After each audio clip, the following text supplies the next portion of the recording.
Bonjour et bienvenue sur la chaîne Citoyen Lucide. Nous sommes aujourd'hui mardi le 18 avril 2023. Fait que, il n'y a pas eu de revue de l'actualité pendant quelques jours. Donc ça m'arrive de temps en temps de prendre un petit break. Ça fait du bien au moral. Et aussi, je vous avais expliqué que la plupart du temps, j'attends d'avoir à peu près 1000 visionnements d'une vidéo pour que je considère que ça vaut la peine d'en faire une nouvelle, là. Fait que voyez-vous, ça l'a pris genre quoi 4-5 jours pour obtenir mon 1000 visionnements. Fait que d'une certaine manière, moi je vois ça d'une façon très positive parce que en fait, comme je vous ai expliqué, tu sais, avec le retour du printemps, à un moment donné, c'est bien de savoir que vous faites autre chose de vos vies là que juste nager dans les patentes négatives. Alors sur ce, ben je suis fier de vous. C'est correct à un moment donné de faire autre chose là. Alors ben c'est aussi la raison pour laquelle que les revues de l'actualité ben, qu'il y a un petit peu plus d'écart, là, parce que, bon, vous avez été habitué d'en avoir quand même des fois 5 jours semaine. Fait que là, ben, plus ça va aller dans le temps, plus que c'est possible que on va peut-être y aller avec une couple de revues de l'actualité par semaine, puis en tout cas, mais anyway, on verra, OK? Alors, sur ce, ben, on débute notre nouvelle revue de l'actualité maintenant. Fait que ici dans TVA Nouvelles, nous avons un article qui était paru le 13 avril 2023. Donc, cette femme a été atteinte d'un projectile en vélo en pleine rue. Fait que là, évidemment, on est à Montréal, la ville qui s'attaque, qui a fait la guerre à l'automobile. Prenez votre vélo, marchez, vous allez voir, ça va sauver la planète, ça va être bon pour votre santé, puis vous allez être un meilleur citoyen. Par contre, ça vous expose à possiblement vous faire attaquer par des espèces de malades mentaux criminels, parce que plus que vous êtes dans un secteur où il y a plein de monde, plus que vous avez malheureusement de chances de vous retrouver à être victime d'une agression de quelconque. Fait que là, la fille qui, bon, tu sais, on voit que, écoutez, moi, je suis un gars qui juge énormément le monde, là, mais je me trompe très rarement. Alors, nous avons ici très possiblement une électrice de Québec solidaire qui fait partie de l'extrême gauche, qui doit être en admiration devant le mouvement de la communauté flyée. Donc, selon le culte, c'est une bonne personne. Tu sais, qui est probablement, en tout cas, végane, une artiste, tu sais, quelqu'un qui pense que... En tout cas, bref. Fait que voyez-vous, là, une personne du culte qui est une bonne citoyenne et qui s'est fait attaquer. Ça a l'air qu'elle s'est fait tirer dessus, genre, par une carabine à plomb. Elle est allée, genre, à l'hôpital, puis là, ils ont bien vu que le spot qu'elle avait, c'était carrément une carabine à plomb. Fait que, tu sais, voyez-vous, si cette fille-là s'était promenée en voiture, à la limite, là, ben, il y aurait une poque sur son char. Moi, ça m'est déjà arrivé, ça fait plusieurs années de ça. Je me promenais en voiture, puis tu sais, je reste pas à Montréal, moi, là. Puis, tu sais, il était quand même assez tard le soir. Puis là, à un moment donné, tu sais, j'ai entendu comme une espèce de gros bang sur ma voiture. Puis je me suis viré de bord.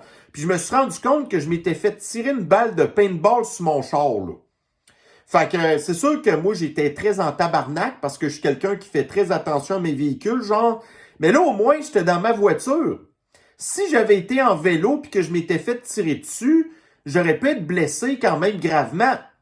Fait que, voyez-vous, le vélo, ça vous met votre vie en danger, pas à peu près, là.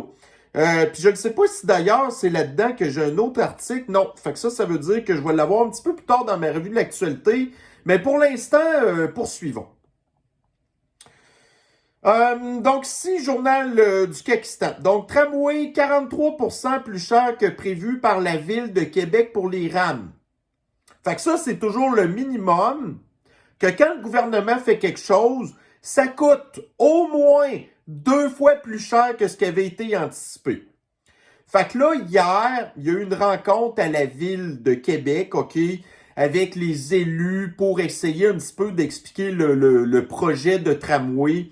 Là, ils sont pas encore capables de chiffrer combien ça va coûter, mais ils savent qu'il va y avoir des dépassements de coûts. Fait que là, on parle du matériel roulant seulement ici, là. Puis ça, on parle que juste ça va coûter au minimum 500 millions de dollars, ce qui est au minimum le double de ce que c'était supposé coûter. Puis là, on nous a expliqué hier dans l'espèce de rencontre que les travaux de construction de tout ça, ça va coûter les yeux de la tête. Puis en plus, Là, ça commence vraiment cette année, entre autres là, dans le quartier de Limoilou, OK, où ce que, tu sais, dans la 3e avenue, genre, qui est une rue qui est très, très commerçante, OK. Puis là, il n'y aura pas aucun passager qui va prendre le tramway avant au moins 2029. Fait que pendant toutes ces années-là, vous avez les commerçants qui vont être poignés avec des travaux que, tu sais, déjà en partant, ça va être compliqué d'aller stationner sa voiture si c'est pas, pour ainsi dire, impossible. Tu vas pas te promener non plus ni à pied ni en vélo dans des rues qu'il y a des comptes, des barrières partout puis des trous. Fait que là, les commerçants vont comme perdre un méchant paquet de leur chiffre d'affaires. Mais là, la ville a dit, oh, écoutez, on va vous compenser jusqu'à hauteur de 30 000 $ pour un an pour vous compenser. Un tramway que personne va prendre, que ça a l'air là, que c'est carte blanche pour les frais d'entretien du tramway. Fait que ça va probablement coûter des dizaines, c'est pas peut-être des centaines de millions de dollars par année. Puis ça, c'est supposé être assumé par la Ville de Québec. Fait qu'on comprend après ça pourquoi que la Ville pousse énormément à ce que tout le monde aille vivre dans un petit 1,5 qui coûte aussi cher de taxes qu'une maison sur un terrain de 6 000 pieds carrés. Parce que quand vous allez avoir un tramway que personne ne prend, qui va coûter peut-être 100 millions à entretenir par année, ça va coûter cher. Ça prend beaucoup de payeurs de taxes. Fait que c'est pour ça, entre autres, que l'étalement urbain, ça dérange beaucoup les villes. Parce qu'il faut payer pour ces services-là, comme le transport en commun de Montréal, qui est dans le trou de 75 millions. Malgré que c'est la ville la plus urbanisée, qui a le plus gros réseau de transport en commun, mais que, étrangement, depuis la pandémie, les gens ont quitté en masse grâce au télétravail. Mais on continue à investir. Puis, tu sais, on le sait que nous, ces affaires-là, tu sais, un tramway, genre ici, bon, ça coûte X montant, mais ça coûte pas pantoute la même affaire ailleurs. Parce que nous, faut toujours qu'on ait le pire réseau au pire coût possible. Puis là, on a le gars qui est en charge du tramway à Québec. Tu sais, on s'entend que c'est pas une petite affaire. Le gars, il a aucune expertise là-dedans, au même titre que vous aviez Himmler-Dubé, qui se prenait pour un épidémiologiste là, pendant la pandémie, qui racontait des affaires sans avoir aucune expertise dans rien du tout. Ben, le gars du tramway de Québec, c'est la même affaire. Tu sais, s'il avait installé des tramways à plusieurs places dans la province, on pourrait peut-être dire qu'il y a une certaine expertise, mais là, il n'y en a aucune. Fait qu'il parle toujours au travers de son chapeau. Puis vous avez les médias qui posent pas de questions, puis quand le gars il dit des réponses qui n'ont pas d'allure, il leur lance pas, puis là, pour l'instant, les Québécois de Québec réalisent pas encore qu'est-ce qui se passe. Mais là, quand les travaux vont commencer, puis que là, leur compte de taxes va encore ultra augmenter, puis que là, il va être trop tard pour arrêter tout ça, oh là, le monde va commencer à chialer. Puis la mission du maire en chouclac va avoir été un succès. Il va avoir détruit la ville exactement comme il voulait. Puis après ça, on va être pogné pour toujours avec des comptes de taxes qui n'ont plus d'allure. Puis là, il y a d'autres articles que je vais vous montrer tantôt qui parlent un petit peu de ça ressemble à quoi la vie dans une grande ville. Donc, ici, dans Météo Média, donc, mauvaise nouvelle, vous passerez des shorts au manteau d'hiver. Fait que là, on est rendu à la mi-avril, quasiment fin avril. On est encore pogné en hiver. Alors qu'il y a de ça 20 ans, on nous prédisait que, tu sais, il n'y aurait plus d'hiver, là, genre en 2020. Fait que là, on a eu l'épisode de verglas il n'y a pas longtemps. Patente que d'habitude, on a genre en janvier ou en février. Fait que là, on a une belle semaine de météo la semaine passée. Puis là, ben, voyez-vous de quoi ça a l'air aujourd'hui? Ben, c'est ça. C'est encore gris, c'est encore fret, c'est encore plate.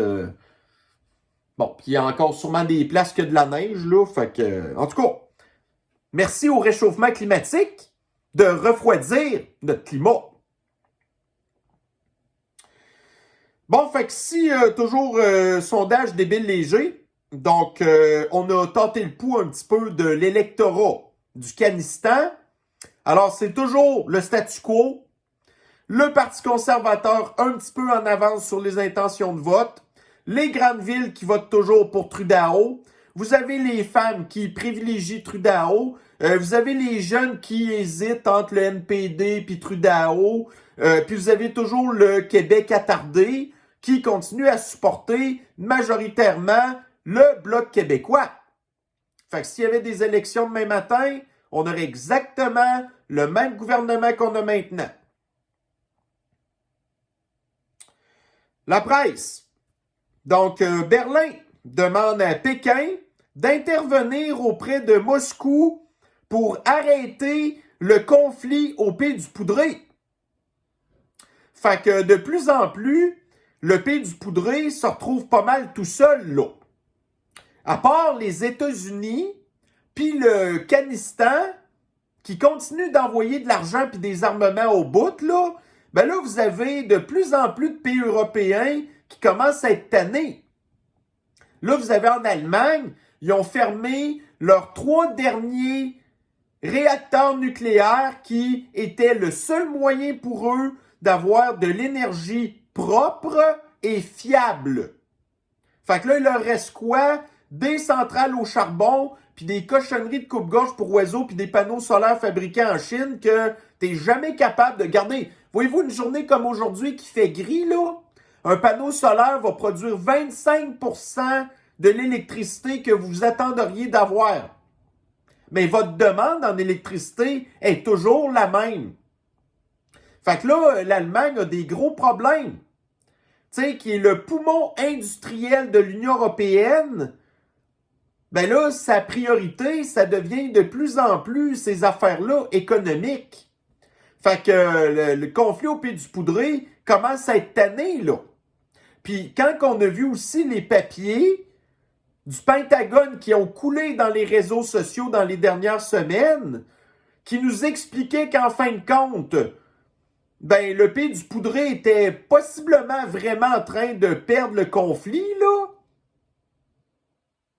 Ben là, l'Allemagne n'est pas folle non plus. On va se dire, ben moi, je vais arrêter d'envoyer mon argent puis mes cossins là. Je vais recommencer à m'occuper de mes affaires parce que ça va pas très bien chez nous. Puis là, ben comme les États-Unis sont plus rendus les médiateurs, d'ailleurs, au contraire, ils ont toujours été ceux qui ont déclenché la plupart des conflits dans les 50 dernières années, c'est pas eux qui font des pourparlers de paix. Le dernier qui a fait des pourparlers de paix, c'est The Orange Man, qui avait réussi à créer le pacte d'Abraham, en tout cas, entre l'Émirat arabe uni et Israël. À part de ça, les démocrates puis les républicains, là, ils ont créé des conflits partout. Fait que c'est pas eux qui font la paix. Fait que là, quand t'es rendu que c'est l'Empire chinois communiste qui est réclamé pour faire des pourparlers de paix dans des trucs de même, ça nous prouve jusqu'à quel point que l'Occident a perdu son hégémonie, son espèce de vouloir contrôler la planète au complet. C'est fini, là. Donc, si dans Radio-Kanistan, la Cour suprême maintient l'interdiction de cultiver du cannabis à domicile au Pakistan.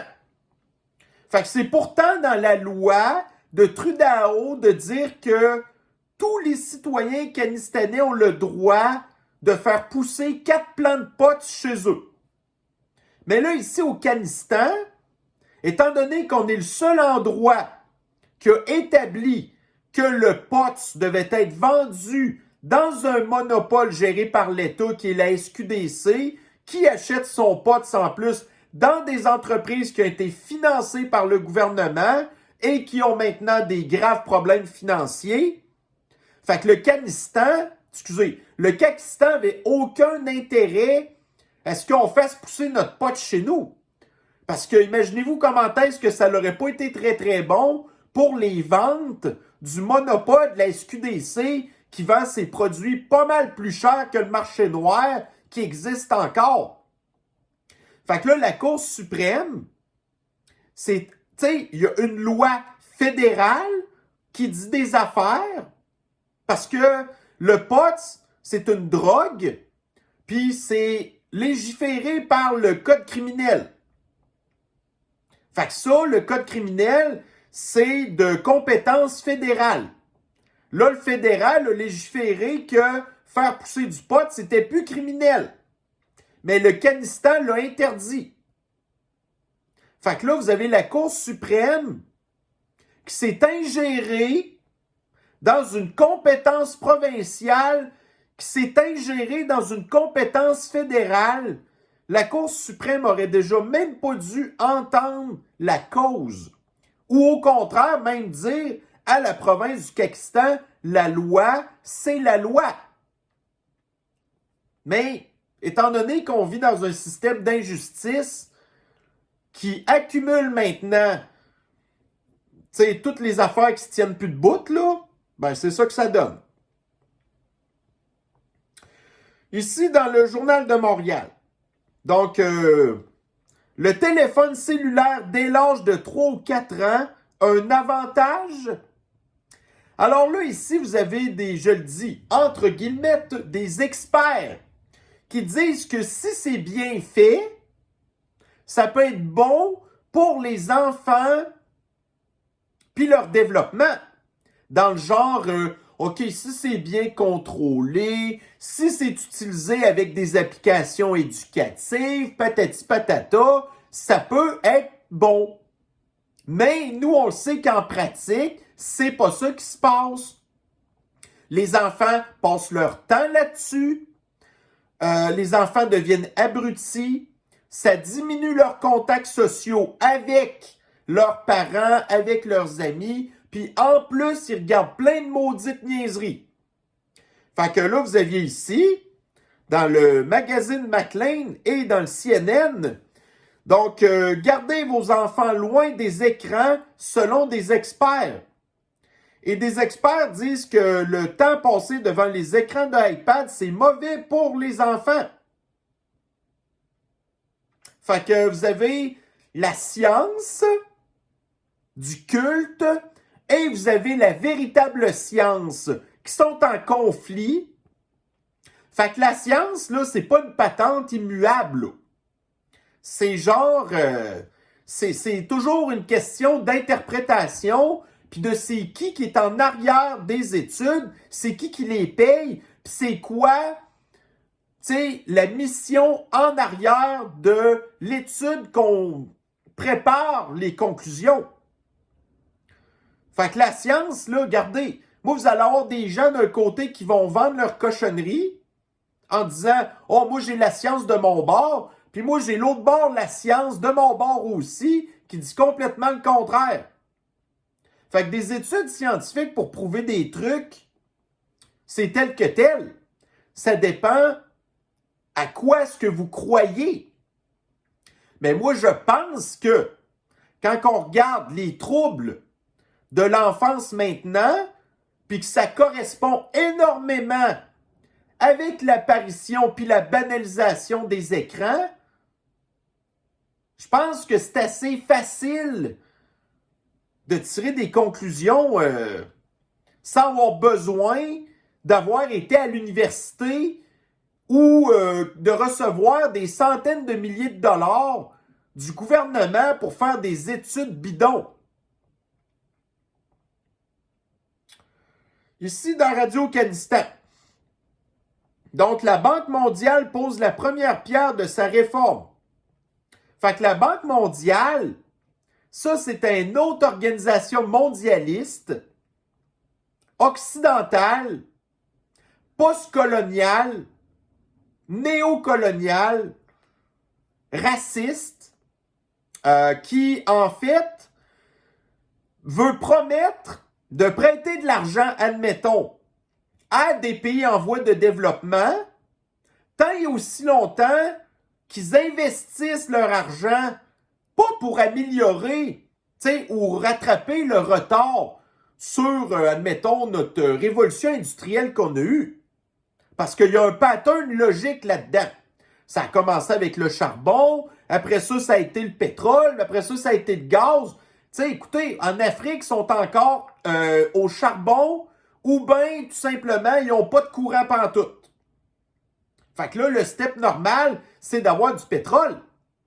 Mais là, la Banque mondiale dit aux pays d'Afrique, non, non, non, nous, on va vous prêter de l'argent seulement si vous sautez des étapes puis que vous allez tout de suite acheter des coupes-gorges pour oiseaux puis des panneaux solaires fabriqués en Chine, alors que vous n'avez aucune expertise là-dedans, aucune compétence pour les installer ou les entretenir.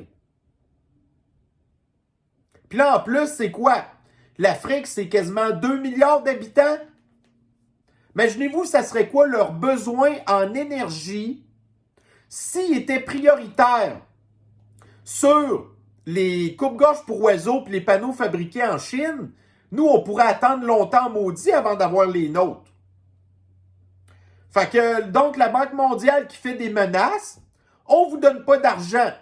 Si vous ne respectez pas la 4e révolution industrielle de classe, et puis, pire que ça, si en plus vous adoptez pas aussi nos politiques de l'extrême gauche, de la communauté flyée, ben vous n'aurez pas votre argent non plus.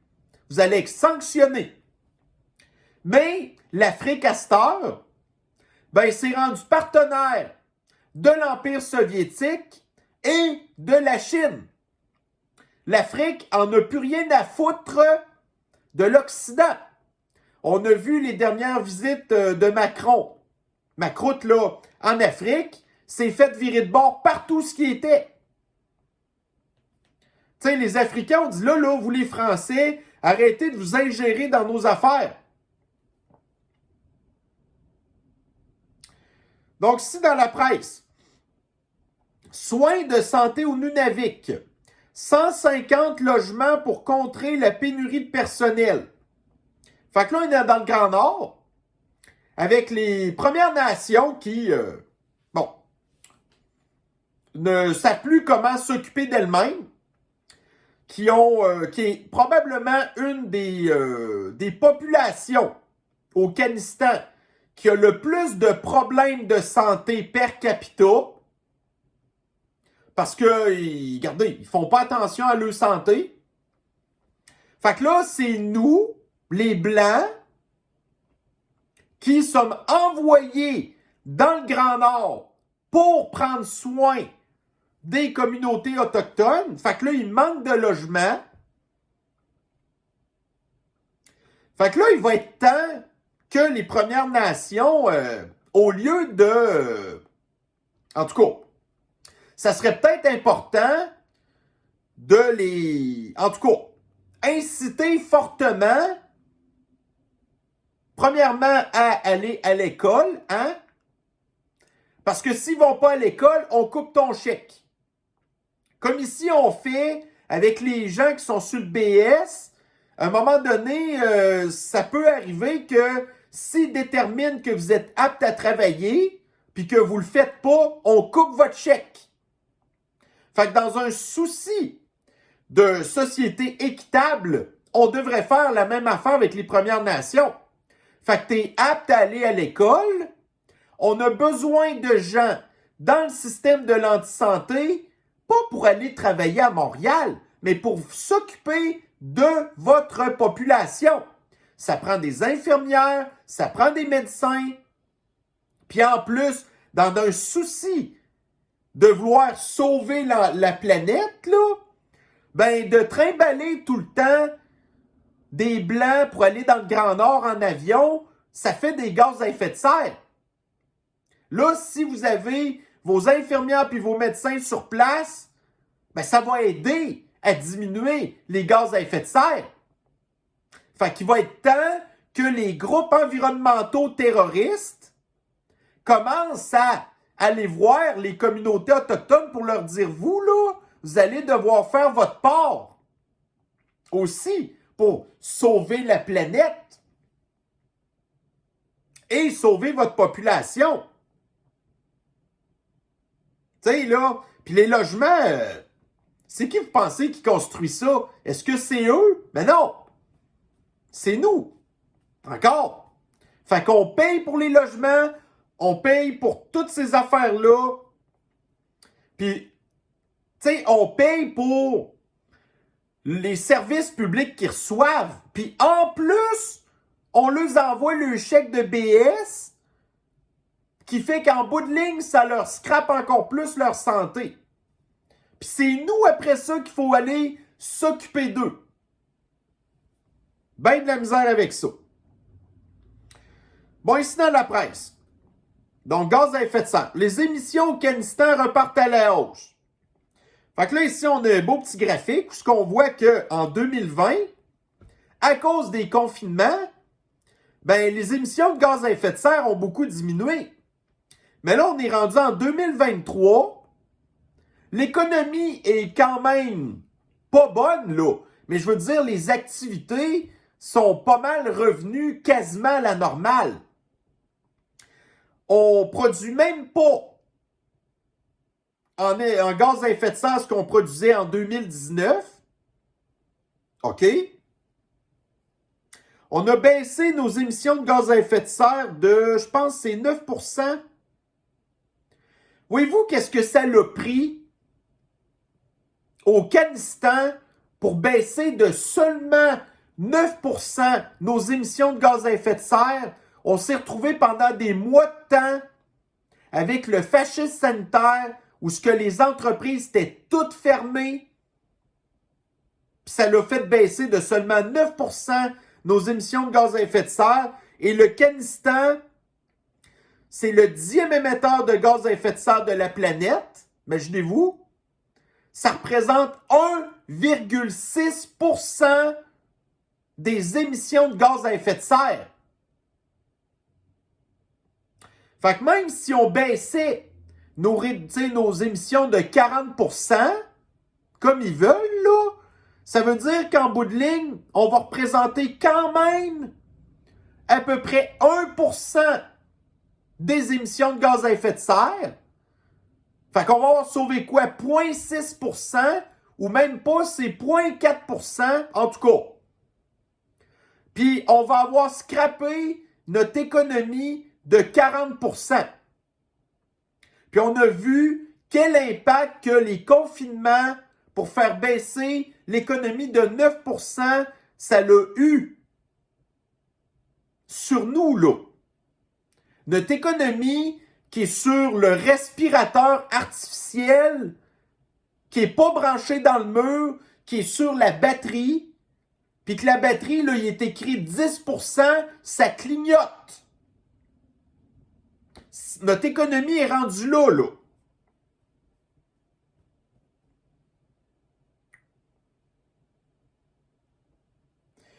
Donc, ici dans la presse, cyberattaque, le site web d'Hydro-Québec paralysé. Faites confiance au gouvernement pour gérer vos données personnelles. Hein? Ça va être beau, ça. Donc, ici, dans le Daily Mail, fait que vous avez ici, les plus grands États américains qui ont perdu de la population versus les États qui ont eu le plus d'arrivants dans leurs États. Et bien entendu, c'est tous les États bleus qui ont perdu le plus de population et tous les États rouges qui ont accumulé le plus de population à cause des politiques de l'extrême gauche puis des patentes économiques du Get Woke, Go Broke. Là, vous avez ici, d'ailleurs, une des raisons pour lesquelles que les gens s'en vont. La fin de semaine passée à Chicago, il y a eu 3 jours de manifestations en pleine nuit sans arrêt vous avez le nouveau maire noir de l'extrême gauche de Chicago qui a dit « Ah là, vous ne pouvez pas en vouloir à ces adolescents-là, faut les comprendre, c'est des choses qui arrivent. OK. Fait que là, vous avez l'extrême gauche qui pousse vers le chaos, la destruction de la société. Puis là, qu'est-ce que ça donne? Ben, vous avez ici des jeunes qui ont mis en feu des véhicules, là, dont plusieurs Chicagolais qui veulent faire leur part pour l'environnement, qui sont riches puis qui ont des Tesla. Il y a des Tesla qui ont été mis en feu par les communistes de l'extrême gauche racialistes, là. Et le maire, après ça, de Chicago, dit « Oh, nous, notre ville, Chicago, il faut qu'on diminue les gaz à effet de serre. » Mais il encourage les manifestations qui font prendre en feu des véhicules, dont des véhicules électriques, qui, quand ils prennent feu, sont encore pas mal plus mauvais pour l'environnement que des véhicules à gaz qui prennent en feu. Puis là, ben, pendant une émeute, vous n'allez pas avoir les pompiers qui vont se déplacer, c'est bien trop dangereux, pour aller éteindre un véhicule électrique avec 6 fois le nombre d'eau puis de produits chimiques que ça prend pour éteindre le feu. Fait que l'extrême gauche, très, très mauvais pour l'environnement. Black Lives Matter, très mauvais pour l'environnement. Puis là, pendant le 3 jours des manifestations à Chicago, la très forte majorité des manifestants, c'était des Afro-Américains. Donc, les Afro-Américains sont très, très mauvais pour l'environnement. Leur combat de société, c'est très mauvais pour l'environnement. Là, je dis beaucoup de niaiseries, mais pensez à ça un petit peu, là, d'un point de vue un petit peu désintéressé, puis vous allez voir jusqu'à quel point que c'est pas si fou que ça, ce que je vous dis là.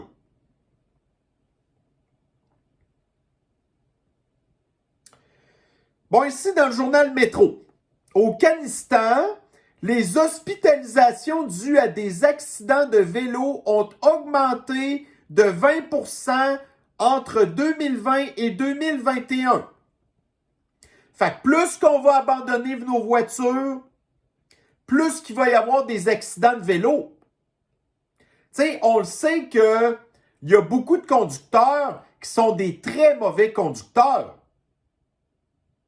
Mais ces conducteurs-là, mais qui se retrouvent cyclistes, ça va être des cyclistes encore plus dangereux, puis encore plus des mauvais cyclistes. Parce qu'être assis dans un char, puis peser sur des pédales, puis tourner un volant, c'est pas si pire. Mais là, un vélo, là, ben, il faut que tu aies un minimum d'équilibre. Puis que tu sois au minimum attentif à la route aussi. Fait que plus qu'il va y avoir des cyclistes dans le chemin, plus qu'il va y avoir des blessés. Puis ça, ben, c'est qui paye pour ça? C'est encore le payeur de taxes dans notre système de l'anti-santé, qui, on va en parler un petit peu plus tard, dans quel état qu'il est notre système de l'anti-santé. Et là, pire que ça, dans le journal Métro encore, les VUS plus dangereux pour les cyclistes que les voitures. Fait que là, vous êtes un cycliste. Si vous regardez où est-ce que vous allez spotter pas mal plus facilement un VUS qui est un gros véhicule qu'une voiture. Fait que les cyclistes qui se trouvent à se faire frapper par un VUS, que c'est très souvent l'accident, la faute des cyclistes, puis qui ne voient pas un VUS arriver, ça va pas bien. Mais l'extrême gauche va blâmer les VUS au lieu plutôt de s'intéresser à savoir l'accident, c'est la faute à qui? Est-ce que c'est un cycliste qui en prenait peut-être un petit peu trop large dans la voie, sur la rue? Est-ce que c'est un cycliste qui n'a pas respecté le code de la sécurité routière? Puis là, en bout de ligne, après ça, il se fait ramasser par un VUS qui, lui, qu'est-ce que vous voulez qu'il fasse? Mais on va toujours blâmer les autres. Pas l'innocent cycliste qui est incompétent à conduire son vélo électrique. Puis en plus, à cette heure, les vélos électriques qui permettent à des cyclistes qui théoriquement ne devraient même pas se retrouver en vélo, qui là maintenant ont des vélos électriques qui roulent quand même vite. Puis vous avez les cyclistes incompétents qui sont en arrière de leur vélo électrique. Qui, soit dit en passant, ont déjà été interdits dans la ville de New York parce que les vélos électriques prenaient très régulièrement feu, ce qui n'est pas très bon pour l'environnement. Puis aussi, c'était un problème qui s'est faisait voler au bout. Mais c'est la faute des VUS. Encore. Bon, ici, dans le Daily Mail. Fait que moi, j'aime ça de temps en temps perdre des abonnés. Donc là, ici, ça se peut que j'en perde quelques-uns. J'ai beaucoup de... Ben, pas tant que ça, en fait. J'en ai pas tant que ça, là. Mais j'ai des abonnés qui croient que la Terre est plate. OK? Donc là, ici, vous avez un gars qui est probablement un des plus connus terreau-platistes ever, OK? Qui ont voulu payer pour faire une espèce de... En tout cas, pas une étude, genre... Mais une espèce de preuve que la Terre était plate. Puis là, ça l'a fait une série sur Netflix. Le gars, genre, il a payé son espèce de patente, genre 20 000 $ pour prouver que la Terre était plate. Puis pendant ces expérimentations, finalement, les résultats ont fait que... il était dans le champ. Il s'en est rendu compte en direct que finalement, la Terre n'est pas plate pantoute puis que son histoire, ce n'est pas de bout. Mais là, étant donné que ça aussi, c'est un culte, ben là, il continue à dire « Oh, écoutez, on va essayer de faire une autre expérience, genre, pour prouver que... » Bon, mais écoutons. En tout cas, fait que voyez-vous, des fois, il y a des gens qui font partie des cultes que vous avez beau leur montrer toutes les preuves les plus empiriques puis les plus simples possibles. Quand tu fais partie d'un culte, c'est impossible de te faire entendre raison. Donc, dans la presse, le CSSSS de Laval s'attaque à son empreinte carbone. Fait que là, je vais avoir un article tantôt qui vous montre jusqu'à quel point, dans quel état il est le système de l'antisanté et quelle est la priorité du système de l'antisanté, c'est de s'attaquer à son empreinte carbone. Tu sais, dans la gestion de leurs déchets, puis vous vous souvenez, à un moment donné, je vous avais parlé aussi là, des gaz là, pour vous endormir là, quand que vous allez vous faire opérer. Est-ce que vous accepteriez de vous faire moins gazer pour sauver la planète? Là, éventuellement, le CSSSS, il va s'intéresser à ça aussi. Parce que là, pour l'instant, ils n'ont pas entendu parler. Mais éventuellement, ça va arriver. Fait que ça, c'est la priorité du système de l'antisanté. Donc, si vous voulez vous attaquer à votre empreinte carbone, bien en fait, vous avez juste à moins soigner de patients parce que chaque patient que vous soignez, ça représente une empreinte carbone. Donc, si on soigne moins de gens, bien on diminue notre empreinte carbone. Grosso modo, c'est un petit peu vers ça qu'on va s'en aller. Ah, voyez-vous, on a diminué notre empreinte carbone. Ouais, mais vous avez moins soigné de gens.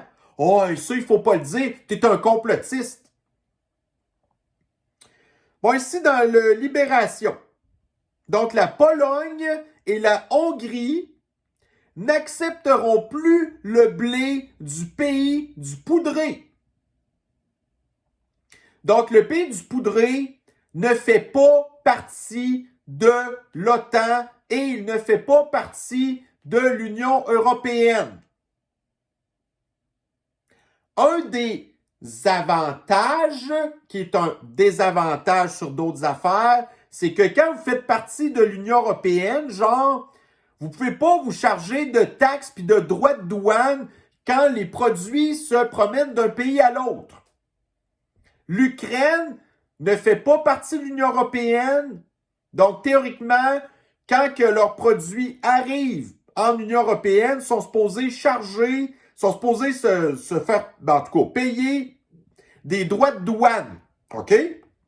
Mais là, à cause de la guerre au pays du poudré de l'année passée, depuis l'été dernier, l'Ukraine a droit à un passe-droit que leur blé qui s'en va en Union européenne, ils n'ont pas à payer de droits ou de taxes supplémentaires.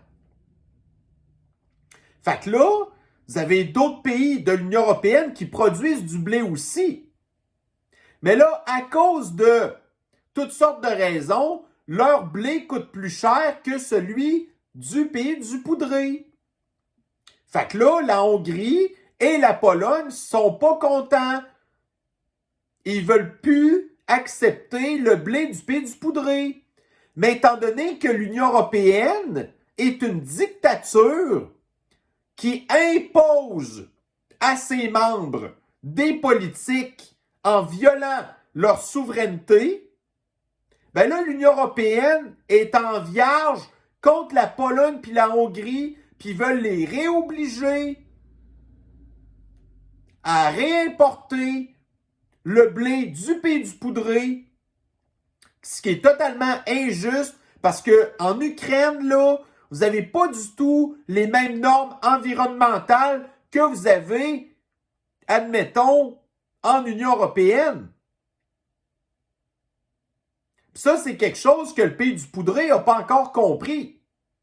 S'ils viennent un jour qu'à être membres, puis à faire partie de l'Union européenne, ils vont se faire imposer exactement les mêmes affaires, les mêmes normes, les mêmes règlements stupides qu'il y a en Union européenne. Puis là, les producteurs de blé ukrainiens vont capoter. Parce que vous allez avoir, par exemple, la Russie, qui est probablement le plus gros producteur de blé au monde, qui, lui, va s'en sacrer pas mal des normes. Fait que le blé russe va coûter moins cher que le blé du pays du poudré, qui coûte déjà moins cher que celui de l'Union européenne. Fait que là, l'Union européenne, en tout cas. Fait que la Pologne, qui est un des plus grands alliés du pays du poudré, ben là, quand ça vient le temps que, finalement, son ami, là, que ça se retourne un peu contre lui, ah ben là, attends un peu, ça fait plus notre bonheur. Puis là, ben la méchante Hongrie, qui s'est pas vraiment prononcée ni pour, ni en faveur, ni en défaveur du pays du poudré, ben elle, c'est encore le mouton noir, là.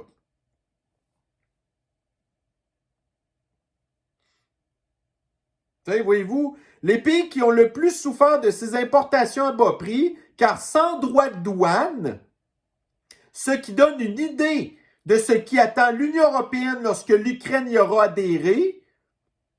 Donc, il n'y aura pas de droit de douane.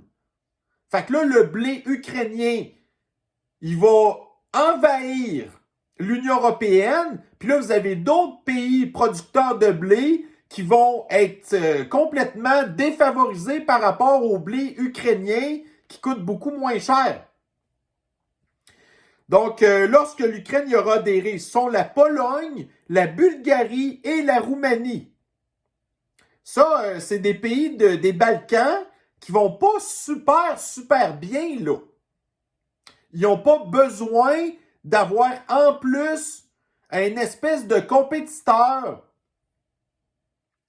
malhonnête qui bénéficie d'avantages pendant que c'est même pas un membre, puis qui respecte pas les normes, puis qui est avantagé. Whatever. Bon, ici, hier, là, dans le CTV News, là, puis ça l'a écouté. Hier, sur Twitter, là, ça a été le sujet qui a fait le plus jaser. L'histoire que Radio-Canada, sur Twitter, a maintenant reçu la dénomination média financé par l'État. Donc ça, c'était une politique de Twitter qui existe depuis des années, qui avait au début été appliquée à des gens Russia Today, parce que c'était financé par l'Empire soviétique, mais vous aviez tous les médias occidentaux financés par les gouvernements qui, eux, n'avaient pas cette mention-là, dont la BBC, NPR aux États-Unis, PBS aux États-Unis, Radio-Canada et CBC au Kazakhstan. C'est tous des médias que leur principale source de revenus, c'est le gouvernement. Donc, Twitter a tout simplement remis les pendules à l'heure. Fait que là, Radcan l'a pas pris pantoute. Fait que là, hier, ils ont annoncé qu'ils allaient quitter Twitter pour un nombre de temps illimité. Fait que là, ben, vous avez le culte de l'extrême gauche qui bat trip total. Vous avez d'un autre côté les gens de la droite qui sont heureux de ça. Moi, personnellement, je suis assez partagé. Parce que, au moins sur Twitter, on voyait que la majorité des commentaires en dessous des publications de Radcan, c'était tout le temps genre qui se faisait rire d'eux, là. Là, Radcan va se retrouver dans un echo chamber qui vont se penser tout puissants parce qu'au même titre, genre que les médias ou genre les pages là, comme celle de Fasciste Legault qui est gérée par une quarantaine de modérateurs qui, aussitôt qu'ils voient genre un commentaire qu'ils font pour leur bonheur, ils l'enlèvent. Mais là, Radcan, c'est la même affaire. Là, il va avoir le plein contrôle sur les commentaires qu'ils vont recevoir. Mais d'un autre côté, ils vont perdre énormément de visibilité parce que le secret, quand vous voulez qu'un média soit vu, ben, il faut que vous soyez sur un maximum de plateformes de réseaux sociaux. Puis Twitter, c'est une des plus importantes. Fait que là, Radcan va perdre de l'auditoire. Mais comme Radcan est financé par l'État et c'est un fait, ben, elle va s'en sacrer de perdre de l'auditoire parce que de toute manière, c'est le gouvernement qui la finance.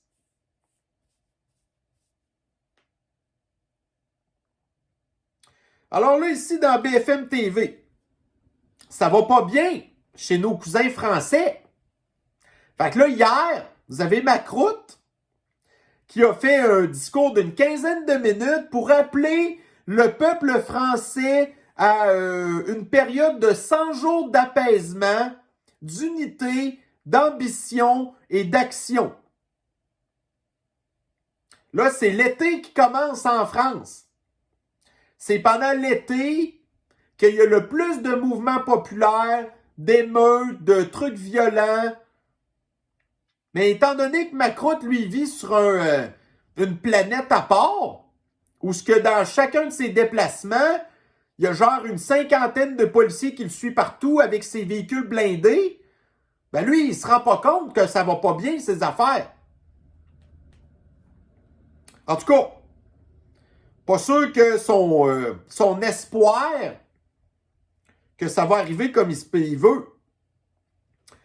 Donc, ici, dans le TVA Nouvelle, là, on est en Afrique. Si je ne me trompe pas, il me semble que c'est au Nigeria.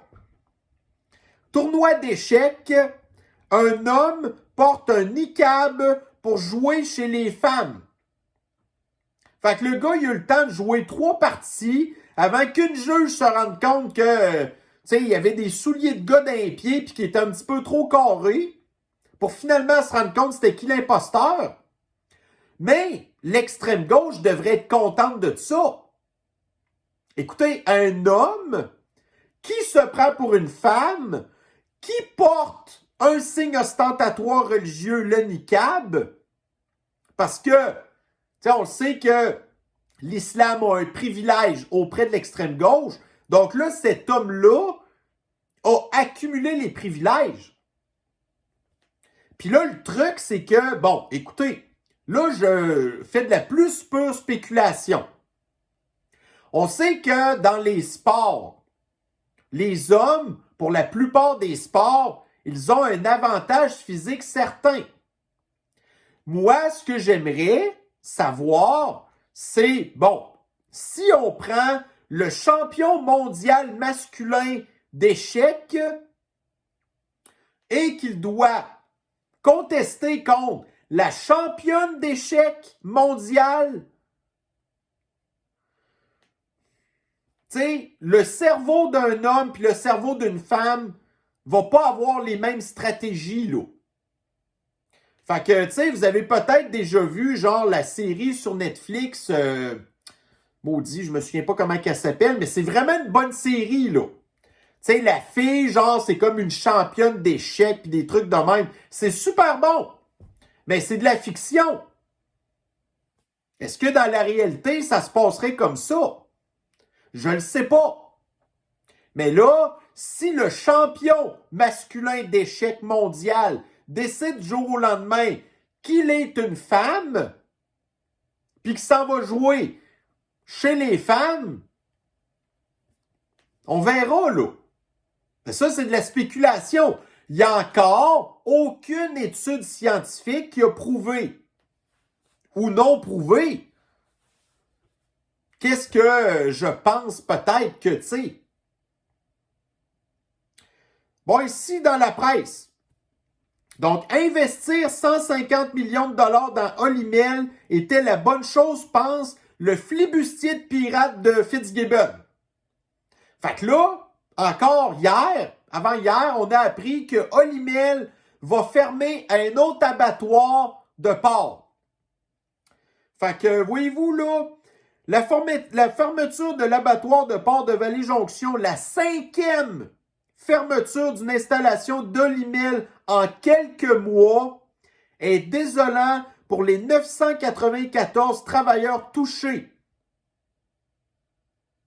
Fait que on a donné 150 millions de dollars à Olimel.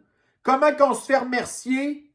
Ils ferment des usines, puis ils sacent du monde dehors, puis vous avez le forban de flibustier de pirate qui a été, en tout cas, qui fait probablement toujours l'inverse de qu'est-ce qu'on devrait normalement faire en économie, puis qui vient dire après ça, oh, on a bien fait de gaspiller 150 millions de dollars. Puis là, ben, on perd de la capacité à nous nourrir nous-mêmes.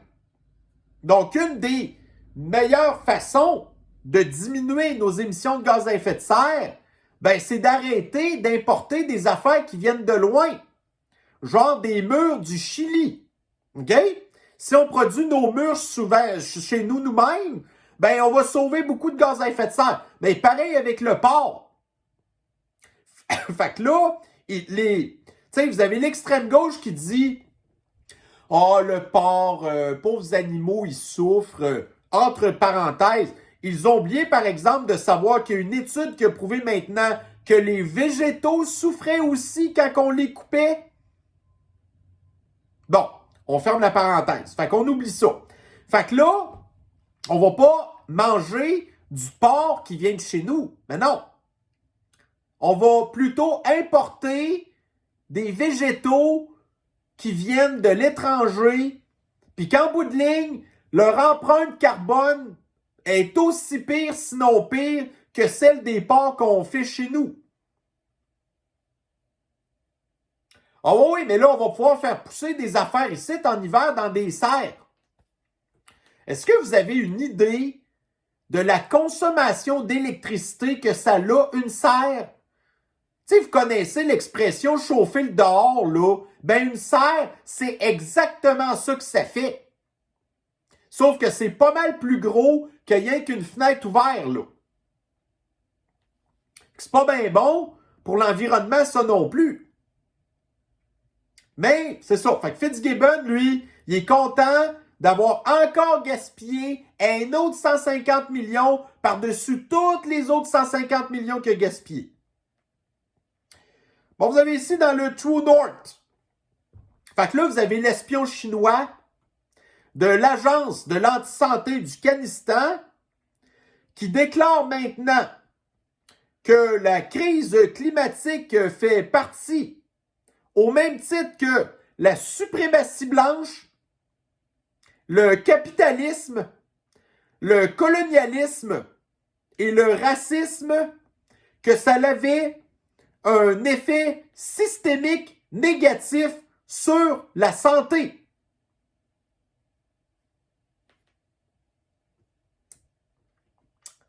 C'est pas pour rien que j'appelle ça l'anti-santé. Parce qu'il n'y a rien, zéro, pantoute, du tout de scientifique dans son affaire. Si, au minimum, l'espion chinois était un tantinet de rien du tout, un petit peu honnête à peine, ben, elle aurait aussi ajouté le gouvernement là-dedans. Puis ça l'inclurait aussi. Parce que s'il y a des raisons pour lesquelles que la santé de la société est assez négative, c'est très majoritairement à cause des décisions prises par le gouvernement. Si on fait rien que penser à son truc à elle, qui a vanté le fascisme sanitaire, puis on a vu tous les impacts négatifs que ça avait eu sur la société, puis sur la santé globale des Kazakhstanais. Mais écoutez, quand vous êtes une femme aussi laide que ça, c'est sûr que vous avez des traumatismes puis que ça l'affecte votre capacité de jugement. Tu sais, vous savez, Freddy Krueger, là, c'est un personnage de fiction. On n'aurait jamais pensé que Freddy Krueger était un véritable personnage. Mais l'espion chinois ici, c'est la sœur ou le frère, un copier-coller de Freddy Krueger. La première fois que j'ai vu l'espion chinois, j'ai tout de suite pensé à Freddy Krueger, qui hante vos cauchemars.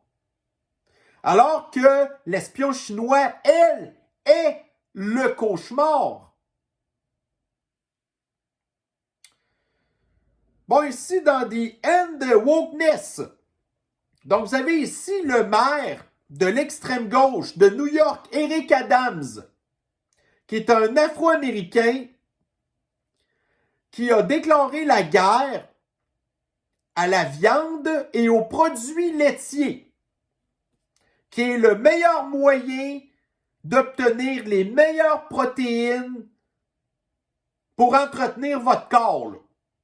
Il existe plein de genres de protéines, mais la meilleure protéine, la plus facilement assimilable, la plus facilement digérable par notre système digestif, là, c'est les protéines animales. Fait que vous avez ici le maire de l'extrême gauche, Eric Adams, qui a eu toutes les misères du monde à lire son texte. Le gars est maire de la plus grande ville des États-Unis, puis il est moins bien qu'un enfant de première année du primaire. Fait que quand vous avez l'extrême gauche qui dit que dans un souci d'équité, il faut mettre de plus en plus d'Afro-Américains au pouvoir, ben c'est ça que ça donne. Vous vous retrouvez avec des Afro-Américains adultes qui sont encore moins éduqués qu'un enfant de première année du primaire ou comme dans la ville de Chicago. Puis Chicago, ils ont essayé Betelgeuse, puis là, ils ont essayé l'autre Afro-Américain. Puis les deux, ça, c'est en charge d'une ville de millions d'habitants que Chicago doit avoir probablement un PIB qui doit être pas très loin de la province du Kanistan.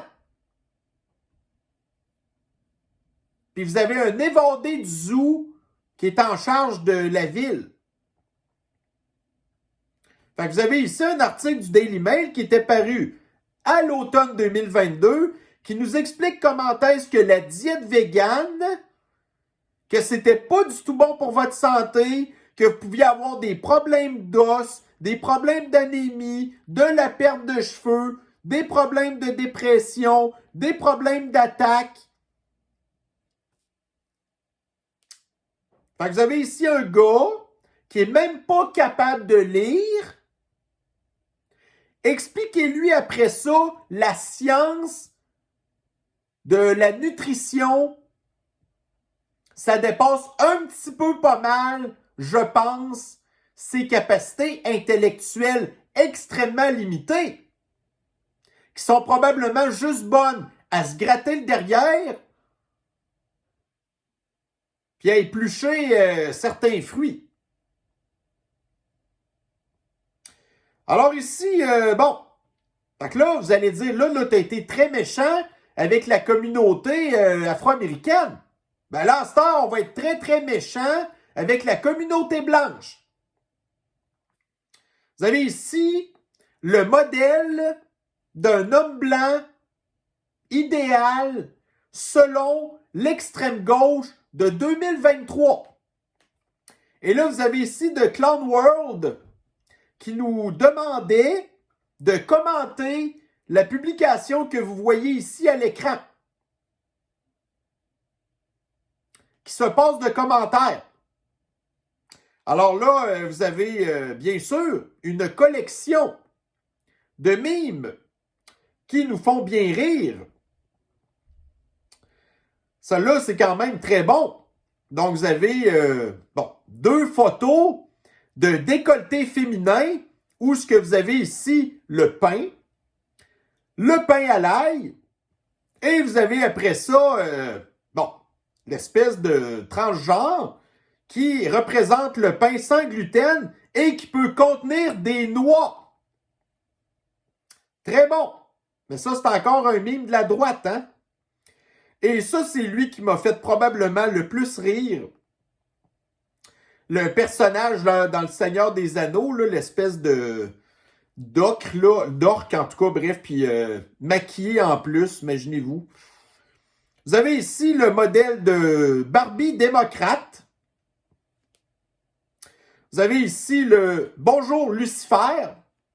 Ça nous rappelle un petit peu le mime là, de la drag queen qui court après un enfant, qui dit « Hey, l'enfant, est-ce que tu veux que je te lise une histoire pour aujourd'hui, Satan? » Puis là, le kid, il part à courir. Ça, c'est un des meilleurs mimes ever. Et vous avez ici celui de la paire de lunettes qui est muni de plein de clous pour vous trouer les yeux pour ne pas voir ce que vous avez vu. Mais l'adage dit que si je l'ai vu, vous devez le voir vous aussi. Alors ici maintenant, vous avez un autre excellent mime. Vous avez, pour les vrais qui connaissent, vous savez, la cloche et l'idiot. Une des bonnes scènes, c'est quand vous avez Harry puis l'autre là qui sont pognés avec le gars qui veut leur enlever la vie prématurément. Puis là, vous avez ici, Harry, en tout cas, peu importe, qui dit Hey, tu sais, dans le fond, est-ce que tu sais quel est le bruit le plus achalant, le plus irritant du monde? Puis là, ben, vous avez en dessous une photo de Justine Trudeau.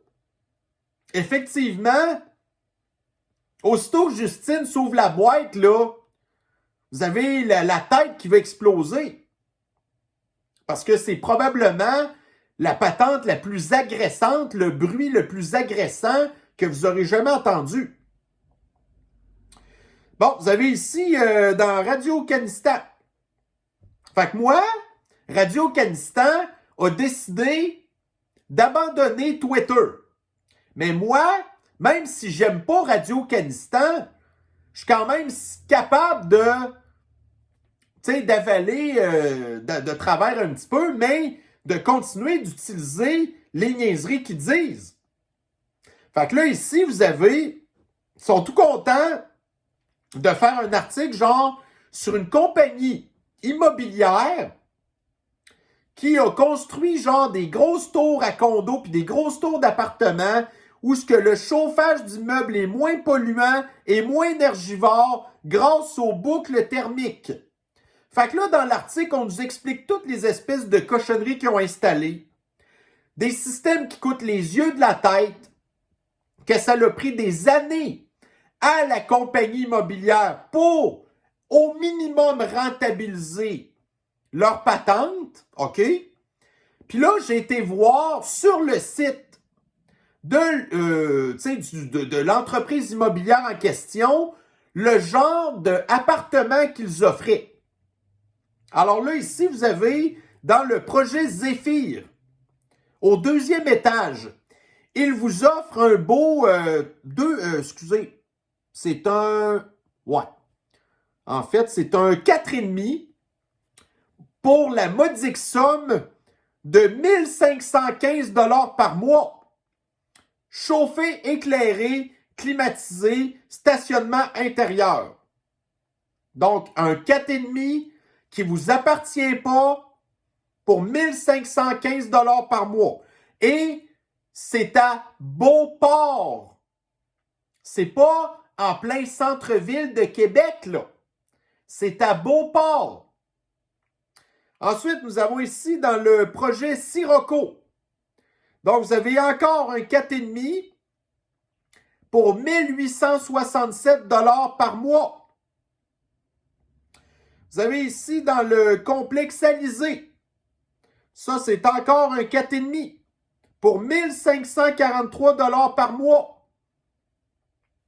Fait qu'on voit que la transition verte de la 4e révolution industrielle de classe, ça coûte assez cher. Fait que, regardez, je ne sais pas qui a les moyens de se payer un logement à 1500 $ par mois, puis vous n'avez rien payé d'autre, là.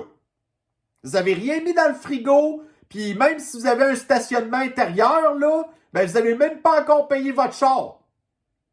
Je ne sais pas comment les gens de la classe moyenne maintenant sont capables d'arriver, surtout pour les personnes célibataires.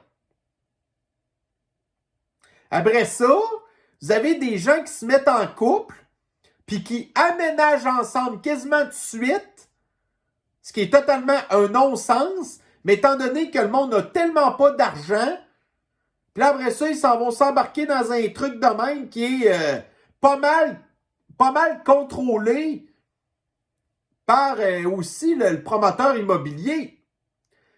Parce que là, vous n'avez pas des plaintes électriques chez vous. C'est genre l'eau chaude qui circule, puis vous n'avez même pas de tank à eau chaude. En tout cas, j'ai rien contre la technologie, mais ça coûte les yeux de la tête. Puis c'est compliqué. Puis quand ça va briser, parce qu'un jour, peut-être, l'espèce de, je sais pas trop, de fournaise centrale va péter, puis là, tout d'un coup, vous allez avoir tout le monde qui a plus de chauffage, qui a plus d'eau chaude. Bon, ici, dans la presse. Fait que là, vous avez l'extrême gauche qui capote un peu. Parce que vous savez, puis ça, j'en ai parlé à quelques reprises, le fameux, pas la fontaine de jouvence, mais la fontaine qui vous permet, la fontaine amaigrissante. Vous savez, l'espèce de médicament pour les diabétiques que il y a des gens qui se sont rendus compte que ça servait aussi à perdre du poids. Le médicament Ozempic. Fait que là, ici, vous avez des experts de l'antisanté qui ne comprennent pas comment ça se fait que la RAMQ ne rembourse pas les médicaments pour perdre du poids parce qu'il y a des personnes obèses qui se donneront pas à peine de changer leurs habitudes alimentaires ou peut-être de se botter le derrière, d'aller monter des marches, là. Fait que c'est toujours la solution facile. Aller prendre un médicament qui coûte 200 $ par mois, que les médecins vont avoir leur petite enveloppe brune, les pharmaciens vont avoir leur petite enveloppe brune. Donc là, il faudrait que ça soit la RAMQ qui paye pour ça. Puis la RAMQ, c'est encore le payeur de taxes. Fait que d'un côté, vous avez les mêmes experts de l'antisanté qui voulaient que les personnes qui avaient refusé le poison, qu'on paye une taxe santé ou même dans des cas pires, qu'on ne reçoive pas de soins du tout. Vous avez les mêmes professionnels de l'antisanté qui veulent que ce soit la société qui paye pour des gens qui ont fait des mauvais choix pour leur santé, alors que vous avez ici dans le Daily Mail. Donc, le médicament Ozempic et Wegovy serait une bombe à retardement parce que ça fait fondre les muscles des patients qui le prennent de façon alarmante. Ça augmentait les risques pour leur santé. Donc, le médicament est dangereux pour la santé. Vous avez ici cette chose, le Ozempic, ça va pas bien pantoute.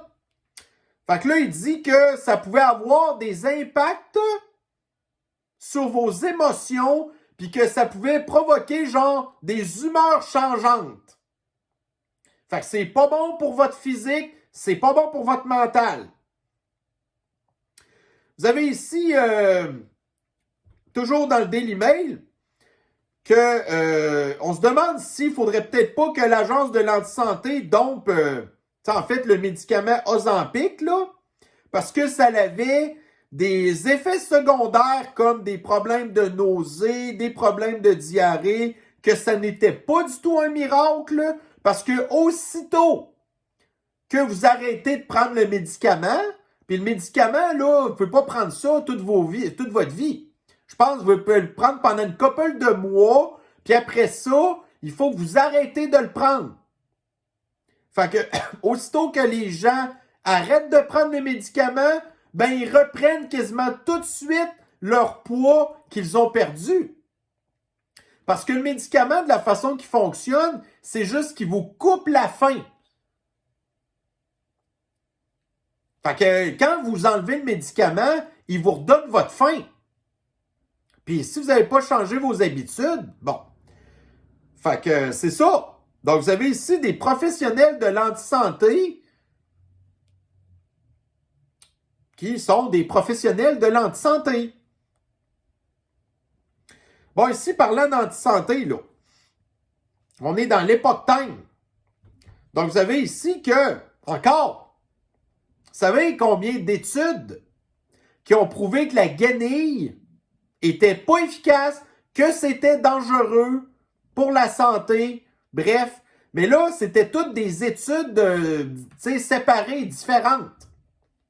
Ben là, ici, vous avez une méta-analyse qui a analysé toutes les études qui expliquaient comment est-ce que la guenille, finalement, c'était quoi leurs véritables impacts sur nous. Eh bien, la guenille, selon la méta-analyse, ça cause des problèmes de maux de tête, des migraines, ça gratte, c'est pas bon pour la peau et ça pouvait aussi vous donner une moins grande entrée d'oxygène. C'est bien certain. Vous vous mettez de quoi devant la face, c'est sûr que l'entrée d'air n'est pas aussi bonne. Puis il y a d'autres études qui ont prouvé en plus que c'était efficace à même pas 10% pour empêcher peut-être de pogner à sniffles. Fait que, tu sais, quand ils n'ont pas arrêté, là, les gens du culte de la guenille, de nous vanter les vertus de leur cochonnerie, alors que nous, d'un côté, on le savait que ça fonctionnait pas et que c'était dangereux. Mais, regardez, vous avez ici une étude scientifique, puis les gens du culte veulent rien savoir de l'écouter. Bon, alors ici, là, il y a des gens qui me considèrent comme faisant partie de l'extrême droite. Alors là, ici, vous avez... ça, c'est un des tests politiques là, qui... voyez-vous, il y a plus que 20 ans d'expérience, ce test-là. Donc, vous pouvez aller là, sur politicalcompass.org. Donc, vous avez un test à faire qu'on vous pose toutes sortes de questions pour déterminer quelle est exactement votre position idéologique. Là, vous l'avez ici, là, en plein bullseye. Vous n'avez pas plus ultra-centriste que moi. Parce que je n'aime ni les idées de l'extrême droite, ni les idées de l'extrême gauche. Puis je peux être à droite sur des affaires, puis je peux être très à gauche sur d'autres affaires. Puis en bout de ligne, ça arrive que je suis en plein bullseye, là. Fait que je pense que l'ultracentre représente probablement une preuve qu'on est anti-système. Parce que ni la droite me plaît, ni la gauche me plaît. Si vous êtes anti-système, théoriquement, vous êtes supposé être en plein centre.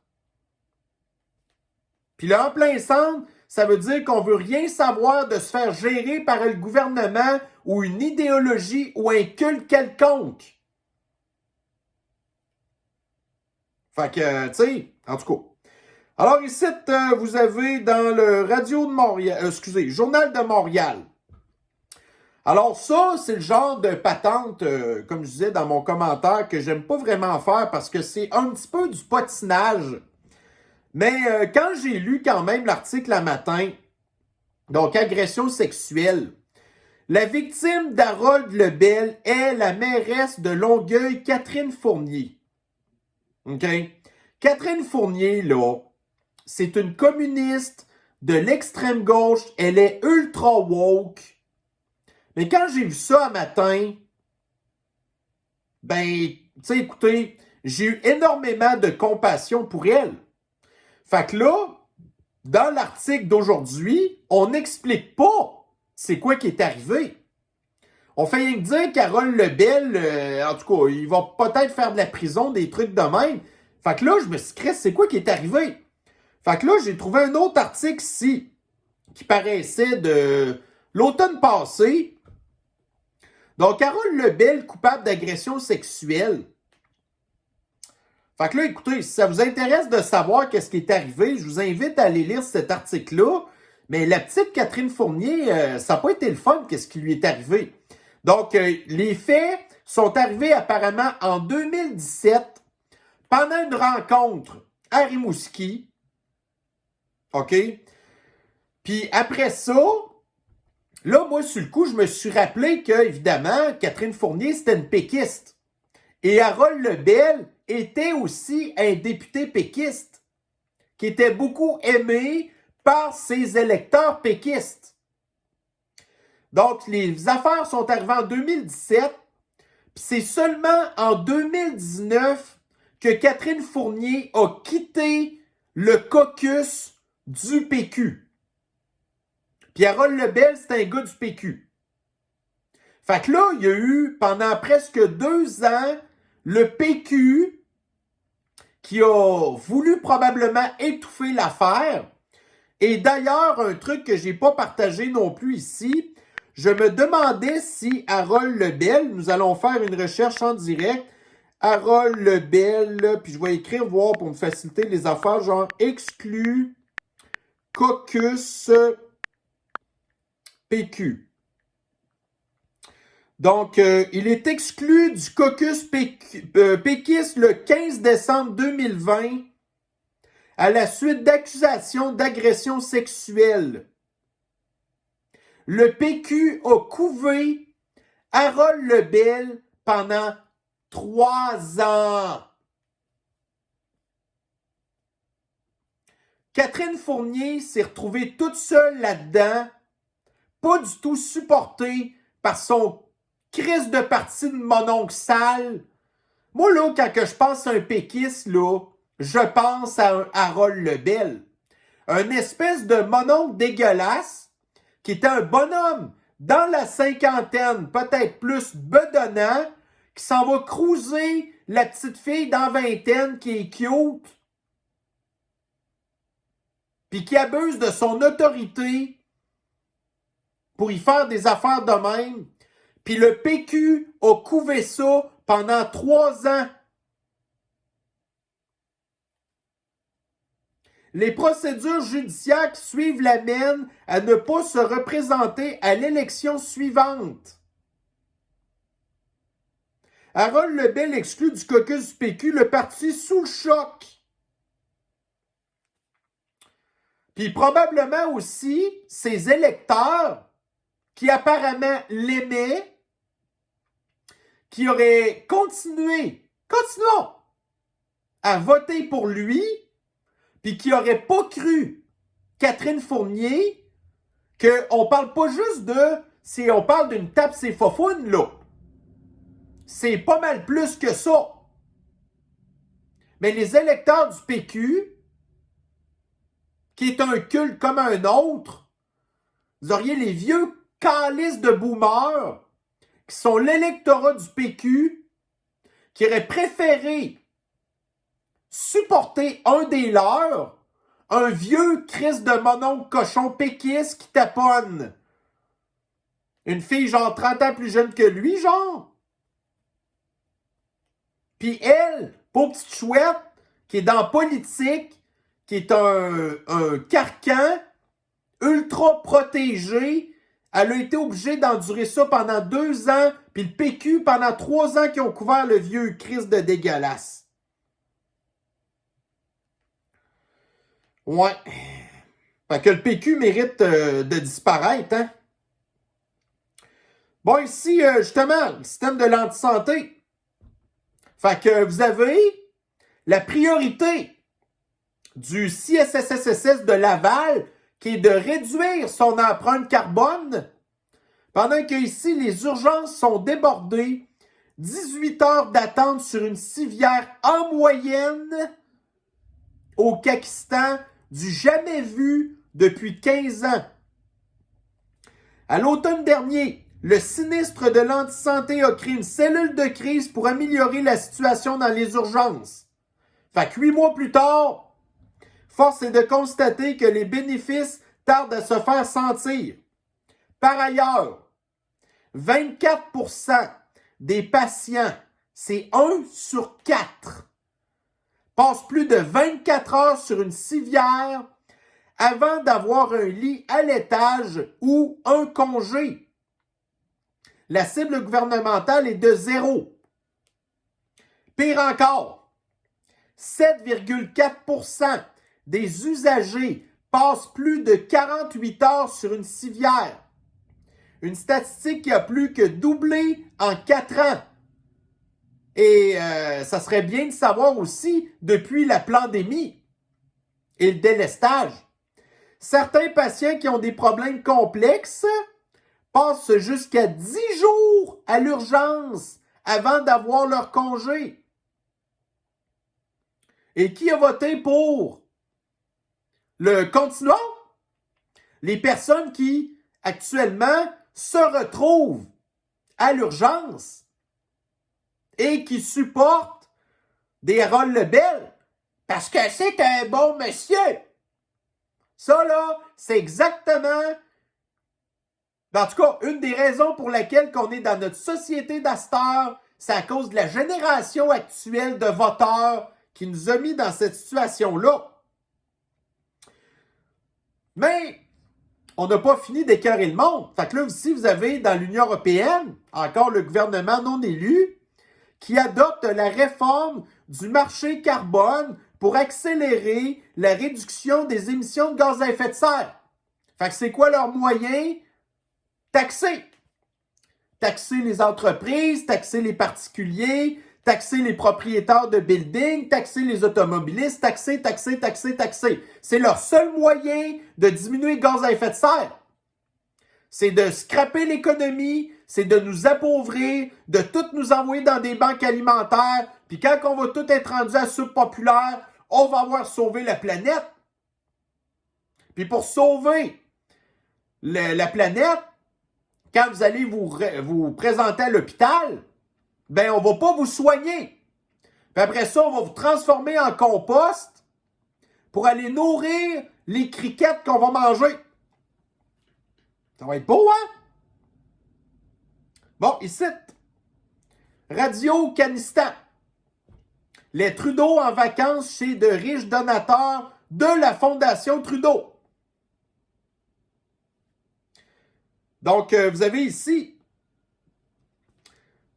au Canistan, le premier sinistre leader communiste Justin Trudeau et sa famille ont célébré le Nouvel An avec des membres d'une famille de donateurs à la Fondation Pierre-Elliott Trudeau lors d'un voyage qui a coûté plus de 160 000 $ aux contribuables.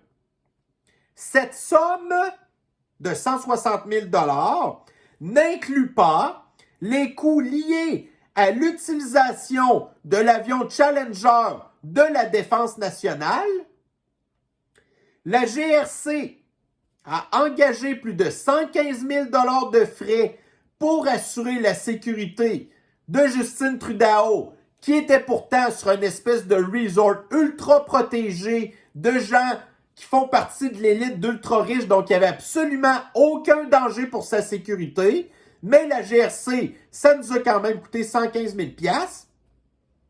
Le corps de police fédérale indique d'ailleurs que d'autres coûts n'ont pas été comptabilisés pourraient s'ajouter. Et en plus, 47 000 $ s'ajoutent pour couvrir les dépenses des membres d'équipage des Forces armées canadiennes et d'employés du bureau du conseil privé. Fait que là, vous faites 160 000 plus 47 000, on est à 200 000 $ plus 115 000 de frais de sécurité. On pète le 315 000 $ pour 2 semaines de vacances à Justine.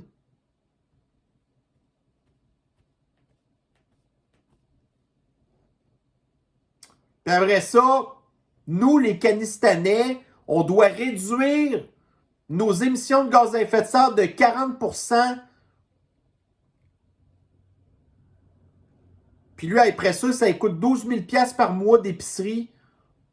C'est nous qui payons ça, là. Et la presse. L'anxiété financière des Pakistanais est à la hausse.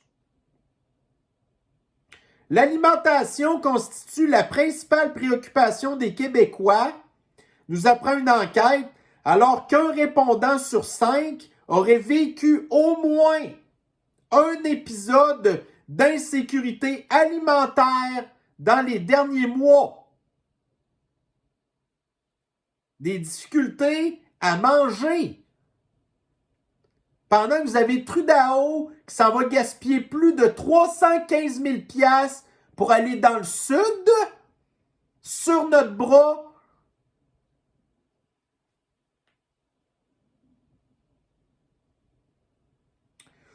Bon, ça, je ne parlerai pas de tout ça. OK. Dans le Daily Mail.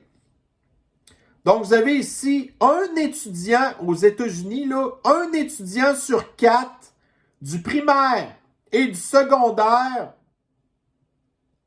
qui prennent de l'Adderall, qui est un médicament qui est prescrit pour les troubles de TDA puis TDAH, là, les troubles de déficit d'attention. Un étudiant sur 4. En fait, non. Donc, une personne sur 4 qui prend de l'Adderall c'est de l'abus, là. Puis déjà en partant, on le sait que c'est déjà trop prescrit, mais déjà dans les trop prescrits, vous en avez 1 sur 4 que lui ne devrait pas tout en prendre. Mais ça, c'est encore des pilules qui donnent des petites enveloppes brunes aux professionnels de l'antisanté et aux pharmaciens qui ne soignent plus personne à cette heure. Parce qu'on croit à la solution miracle. Toi, tu es un petit peu turbulent, on va te donner des pilules, mon ami, ça va tout régler. Tu es un petit peu trop gros, on va te donner des pilules, mon ami, ça va régler les problèmes. Alors, sur ça met fin à notre extrêmement longue revue de l'actualité. Un nouveau record de fracassé maintenant avec 1h30. Tant mieux pour vous. En même temps, regardez, ça faisait plus que 4-5 jours que vous n'aviez pas eu. On a accumulé les nouvelles qu'on n'a pas le choix de parler. C'est pas rien que des nouvelles ponctuelles, c'est des nouvelles importantes à savoir, sauf quelques exceptions près, en tout cas. Alors sur ce, je vais vous souhaiter une bonne fin de journée. Prenez soin de vous et on se revoit dans une prochaine capsule bientôt. Bye bye.